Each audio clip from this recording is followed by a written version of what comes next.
Hey guys, this is Editors Depot and you're watching another intro template tutorial. Feel free to pause this video at whatever moment you wish if we're going a little too fast for you. And if you have any questions, leave them down below in the comment section. We always reply to every single comment, and if we're away for a minute, just go ahead and comment down below and there's very friendly people that will help you, guaranteed. It's important to remember that this is a pre-made tutorial that we've carefully selected and approved because we noticed that it works the exact same way. If you have any questions, comments, or it's just not working for you, just leave a comment down below and we'll get back to you, guaranteed. Now this tutorial requires both Adobe After Effects and Cinema 4D. You will absolutely require them. If you do not have them, go ahead and visit EditorsDepot.com. We can do any template customization at very affordable prices. Just feel free to select the template you wish and check out with it and detail everything you want on the template. Now that that's out of the way, all you're going to want to do is open up the Cinema 4D file. So here it is, and we already have it open, so I'm going to go ahead and bring it up. And as you can tell, everything is ready to go. All you have to do is replace the text, render, and you're done. Except one little thing, there's sometimes problems that come up with the templates, and I'm going to go ahead and cover them here. Sometimes the audio will be included, and you don't have to worry a bit about that. As you can tell on this template, the audio is included. It's not a problem at all, and sometimes the font is not included. If it's not, all you want to do is of course look for the text layers. They will look a little like this. Select it, and then hit font, and select any font you wish. You can visit DesignerDepot.net for any font you wish. The first thing you want to do is of course modify one of the text layers. So here it says your. I'm going to go ahead and hover the text after I select it and replace it with editors. I'm going to do the same thing for the second layer behind that one. I'm going to hover the text and write editors. Now that that's done, I'm going to go ahead and render preview, and as you can see it says editors. Everything is 100% fine. You do the exact same thing for the bottom layers. I selected both at the same time. I'm going to replace it with Depot. Once I go ahead and render preview, it looks amazing and I'm happy with it. I'm 100% happy with the colors because it's red and Editors Depot is red, but if you're not happy with the colors, you can simply come down below, double click it, and make any modifications you wish, whether it's make it green, make it blue, or blend it all together and make a little purple. I'm going to go ahead and keep it this way, and I'm going to go ahead and go to my render settings now.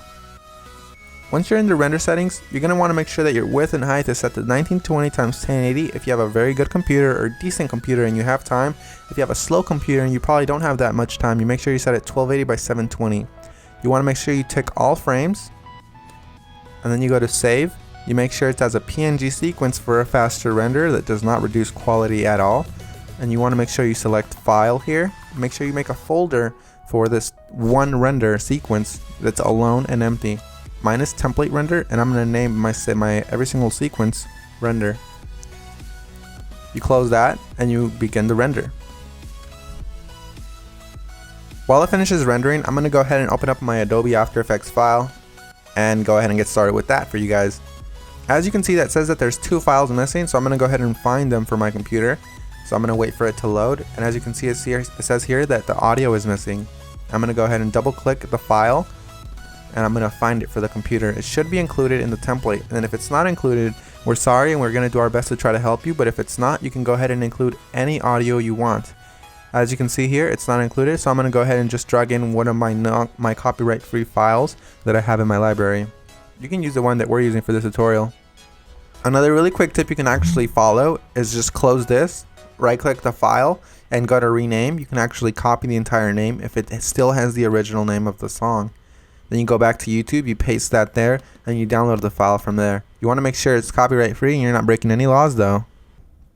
Once you've gone ahead and replaced your song, you're going to want to go ahead and replace the other thing that was missing, which is of course the PNG sequence.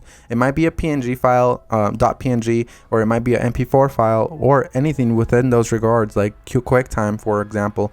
You're going to go ahead and double click it and replace it with your render sequence. I'm going to select the first frame, scroll all the way down just to be safe, and select the last frame. You want to make sure you do the same thing, all while holding shift, so it selects every single one.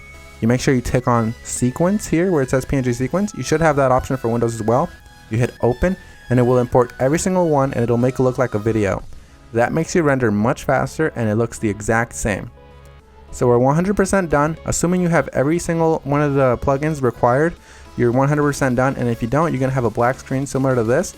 But if you do have a black screen similar to this, you're going to just want to make sure you troubleshoot it by turning off or turning back on whatever adjustment layers might be messing up your entire video.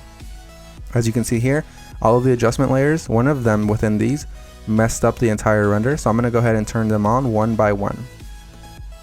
That one's fine, that one's fine. This one's the problem here, so you make sure you turn them back on and you're done. So I had one layer that messed everything up, and that's because I do not have the correct plugin. You want to make sure you fix that, and you want to make sure you don't run into that problem again. And finish the composition by adding it to the media encoder queue. That pretty much summarizes our video, guys. I hope you all enjoyed it, and if you did, remember, drop a thumbs up if you liked it. Drop a thumbs up if you are a fan of us and you like what we're doing. And guys, we really appreciate every single one of you from the bottom of our hearts. We really appreciate every single one of you guys, whether you're liking this video, disliking, or you just left and you didn't even watch this tutorial, guys. Hope you all have an amazing day, and as always, this is Maurice. Visit EditorsDepot.com for any customization of templates, and have an amazing day. Take care, guys.